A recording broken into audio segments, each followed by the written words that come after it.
Paschicetta su gruppo, sì, da preparare. Sempre guardo, su vani, con i dolci tradizionali, si su vanegoncio, sa vassina, si va via, da tutto questo preparativo, stando niente panettone, niente. E buffoncio, piricciolo.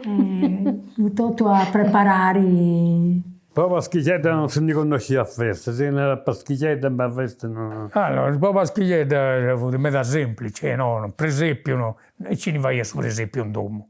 L'albero a Natale non esisteva. Questo è il prodotto del suo progresso. Avuto una dinodia, questa famiglia si è riunita, e vai anche su pranzo pari, per il suo pranzo in genere si cercava di fare un pranzo diverso da tutto il tradizio. La Paschicetta si fa su pane vintau, si fa a passina. Con l'ugiones, che ha avuto una cosa, ci si è preparata per un'occasione, non ogni dì. Si fa anche con l'urgiones e sapetta erbè. Qualcuno lo sa pure, ma la maggior parte petta non di niente. Dopo un notto due macellos, ma in macellanta una grava, una ervea a su mese, e da niente piccanico.